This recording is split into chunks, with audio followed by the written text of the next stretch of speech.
Ladies and gentlemen, I can't believe I'm saying this, but we somehow got another Amy Schumer movie. I mean, I genuinely had forgotten about her, and I thought that the period of her making and being in movies was over. Like, it was just actually over. And man, I just can't even remember the last time I saw her in a film. So I was going to say it was kind of a peaceful, maybe, I guess blissful period, but to me it was kind of just actually neutral. Like, it didn't add or take anything away with her being gone. Like, things had just gone back to normal in this weird dream where you think back on the past and feel like, wait a minute, did that actually happen? Oh yeah, we had those terrible movies from her, like, holy crap. And now with a new film, Kinda Pregnant, starring and co-written by Amy Schumer, I mean, holy crap. When I first saw the trailer to this, I still could not believe it existed. And when I read the top comments with someone mentioning that the whole idea for the movie was about her lying for attention and unable to cope, yeah, sounds spot on. I genuinely lost my shit. And then I saw the trailer and saw this idea for the movie about her faking a pregnancy to make herself feel better, and have that be the whole shtick was just like, the height of ridiculousness. So let's dive into perhaps one of the most unfunny and just horrendously average films that I'm predicting could take out the award for the worst film of 2025. We start this film off with a flashback scene showing two young girls role-playing as moms giving birth. Now, I don't mind this, as of course the obvious setup is to flashing forward and emphasizing how important such a role is for the characters in this film and perhaps mothers in general. But what bothers me so much about this scene in particular is how these kids actually talk and act. Like, they do not speak like real children or even just real people. Of course, I'm not a child expert, but just please watch this scene and tell me, do you think these actual kids would be playing and talking like this? Push!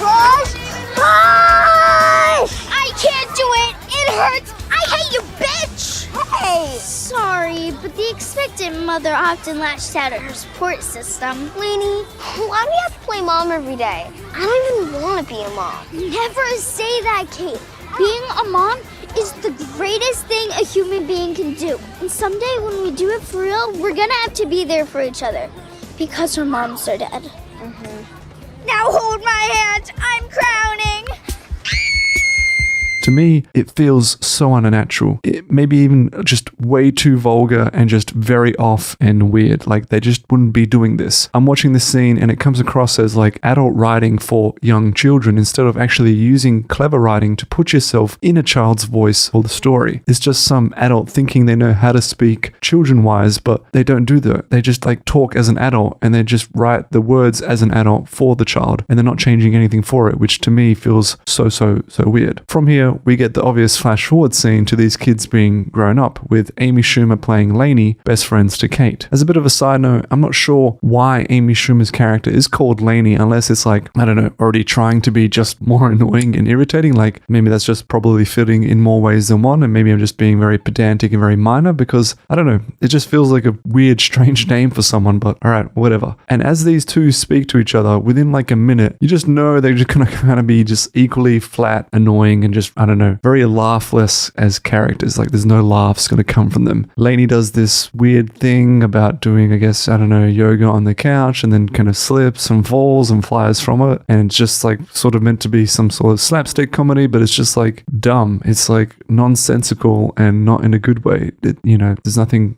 clever about it. It just doesn't make sense. And, even from the way she's speaking about her expecting to get proposed to, it just becomes like so predictable that, of course, the exact opposite thing is going to happen. And also, why do movies do this? Like, they have the highest quality of FaceTime calls in like picture perfect HD. Like, that to me isn't reality. I've never had that in my life. Maybe once every so often, but almost like one time out of 50 that I'll get that. It just, I don't know, it's ridiculous. I just wish it was kind of just show me the real graininess. Like, it's okay. I get what I can see on the screen. It just feels like it's not a real FaceTime call. You're using a camera. I can tell it's using a camera. You're not using the FaceTime, the iPhone camera, you're using something else, whatever. Moving on. We all know what's going to happen in this main opening conflict of the story, where Lainey meets her boyfriend expecting something amazing to happen, only to hear the worst news that instead of wanting to get married, David, her boyfriend, tells her that he wants to take the relationship to another level by, drumroll and cue the canned laughter please, wanting her to open their relationship up to be a threesome. Now, if I thought this opening scene of the kids beforehand and role-playing as mothers giving birth felt weird and unnatural, this dinner scene takes it on a whole other level. Maybe I'm wrong, but I swear this is not how people talk. This is not what people would actually do, because this is not generally what happens. And I get it. You don't have to showcase what normal people do in your film because obviously that might be boring, but you just can't go completely to the other extreme of ridiculousness and expect us, the audience, to treat it so seriously when clearly these people are not relatable, nor do they actually do things that are logical. Like, none of it makes any sense. I won't even go to the strange discrepancy of what and how Lainey's boyfriend carries himself, because just from the initial impressions alone, you can clearly tell that someone like him, who's obviously so up himself and is, let's just say, physically fitter, would almost never be with someone like Amy Schumer's character. I'm sorry, it's just like, what are we doing here? It's like seeing Carrot Top dating Jessica Alba in a film. It does not make sense. This sets up a scene where we watch the protagonist at her lowest point as she obviously hits rock bottom in a school classroom and just goes crazy. Now, I'm not going to show the whole scene of this here, but there's just some weird outbursts that just feels so out of place, and I don't know, it's again meant to come across as funny, but it's almost just like bizarre. Like, it's just, everything just feels so off to me. And also, why couldn't they just put out the fire that happens in this scene? Like, was it even that big? But whatever, hey, don't think about it. Just keep moving on. Don't think about it. Next, we get a post-mortem scene in one of those classic restaurant scenes where, I swear, I'm just like looking at the extras in the background talking quietly and not saying anything, because everything about this lunch scene doesn't actually feel like it's taking place in a real lunch restaurant. It's just fake. We again just get some more vulgar, crude humor, which is like, what are we doing here? What are we doing here? Why are we accepting this humor when it's just bad? Like, it's not even funny.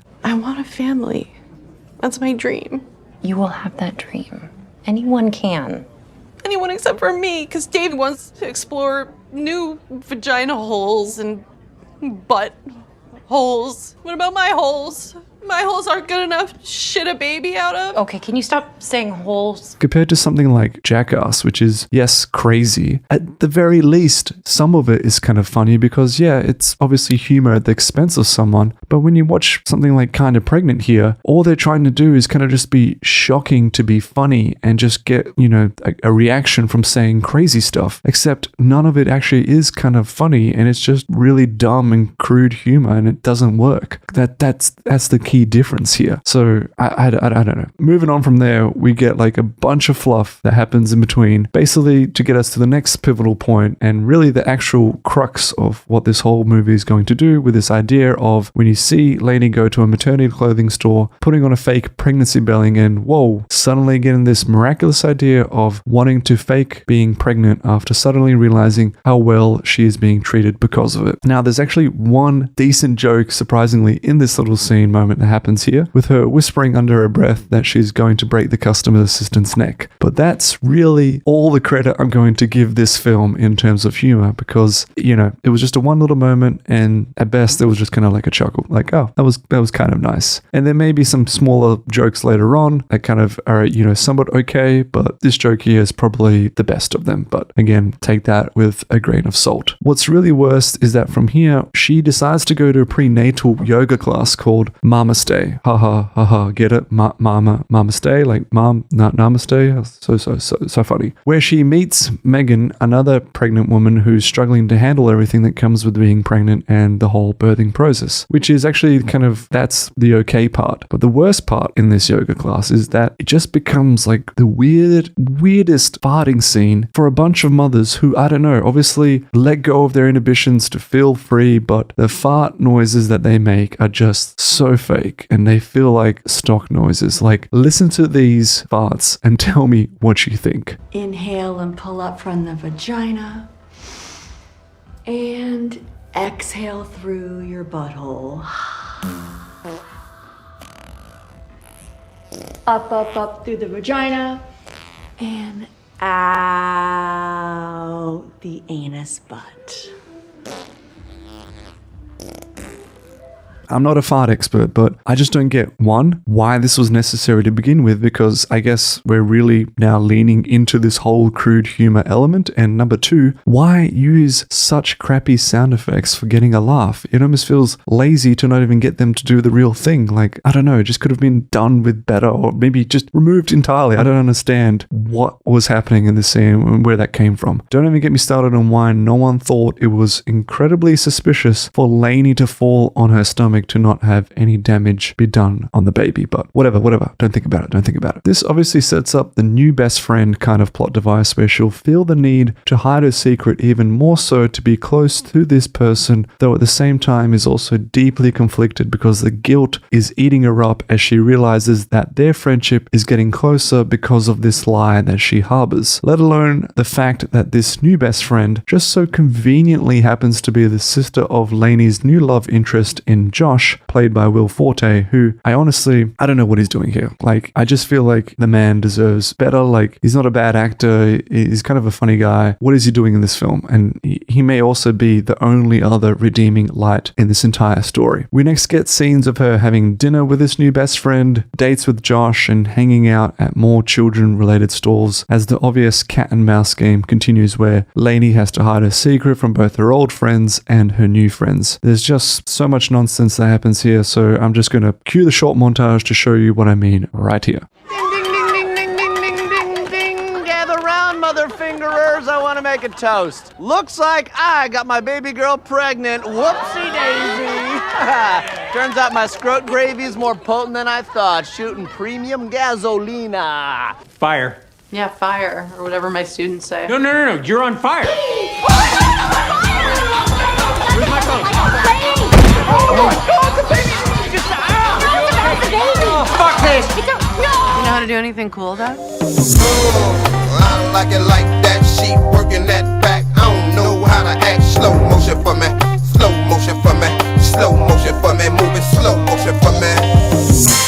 Moving on, we get to one of, if not the most cringiest of scenes with Lainey and Josh attempting to have intercourse under the conditions of Josh not being able to see anything and not being able to touch her. Watching this scene physically gave me pain and made me sick at the same time. I just didn't know what to think. I think I faced palmed harder than I've ever done before. I don't know what was going on. It was just the weirdest stuff, and I'm not going to subject you to it here, so I just have to address it, say my piece, and move on. But I don't know. Can people just give me a consensus here? Does this scene actually work for you? Is it somehow funny to you? Please explain why. Somebody. I'm genuinely asking, and look, I don't know. I'm an open-minded guy. Maybe I'm wrong, but right now I'm flabbergasted. It could be one of the worst sex scenes in the history of cinema. But finally, we get to the crux of the whole story with the revelation that, oh no, Lainey isn't pregnant, and that, well, it was all just a ruse to feel good again after being heartbroken so badly. La-da-da-da, everyone apologizes. They all understand how they feel, and everyone makes up again. Lainey and Josh reconcile, kiss, and ride off into the sunset on a Zamboni. Wow, such a beautiful movie. What an ending. So funny. Love it. And you know what? As much as I despised and felt completely flat and neutral about almost everything in this film, the saddest part is that I can still somehow see the missed opportunity that was in the intention and idea for it. What this film was trying to do is to both showcase the other side of pregnancy by addressing the difficulties and issues that so many women go through, while also portraying how differently society perceives those future mothers, and perhaps mothers in general, compared to women who are yet to become pregnant or who do not have any children whatsoever. That small little scene where you see Lainey first walk out faking her pregnancy and receiving such a different reception compared to when she was just without child is actually kind of interesting, and it does speak to some volumes of how we look at women differently if they are pregnant, how we perhaps value them way more for what they're doing for society, for themselves, and for the humankind population, and just how we treat them with such revere that the juxtaposition of that is kind of neat. Unfortunately, it's the only real moment the film does this, and it could have leaned into it a little bit more. Moreover, there was also those opportunities to kind of highlight and explore more so the actual not so bright side to being pregnant and just giving birth in general. I Again, there was just a small moment with Lainey and her new best friend talking about how scary it was giving birth and losing a lot of blood, where there was a chance, even if it was small, that she could have died in the process. And seeing her husband be so scared watching her during it, like, that's actually kind of interesting. It's different and also insightful. It's the stuff that people don't really talk about, but that they actually should. It's one of the only times where everything felt so real and it wasn't just fake. That's what this film could have been had it taken more care to explore some clever writing with these themes of what it means to be pregnant, and more importantly, how it's for those who are not. Put this film in different hands and it could have been so much better. And I only wonder what it could have been like had Greta Gerwig done this film. But nah, let's just sprinkle in some attempts at deeper themes while focusing so much more so on the crude and vulgar humor, because yeah, that's the funny part. That's what people like. That's what we need. Yeah, that's what's gonna sell tickets. So let's just do that. Oh, and before I leave, that character of the other teacher who had her vape in her hand almost all of the time in this movie and was just doing random crap and saying random stuff was easily probably maybe the worst character out of everything. Like, I just don't like her. I don't think I laughed even once at any of her jokes, and I don't know why people who are writers feel like writing in that they are holding a vape and taking,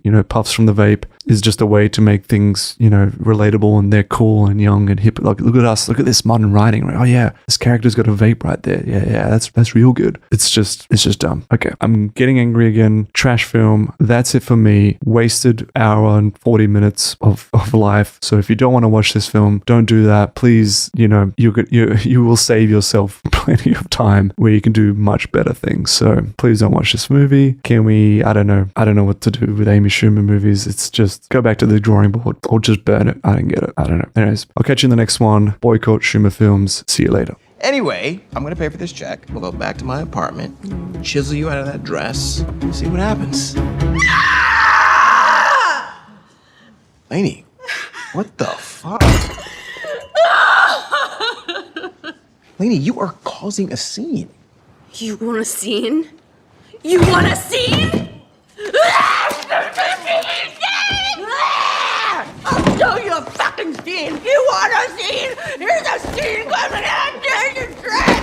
Fuck you. Lainey! I didn't really eat dinner. Lainey! This food sucks. It doesn't have to be Moira!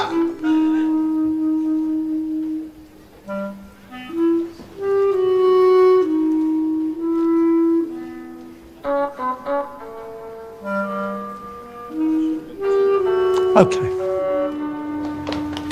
Come on, baby. Yeah.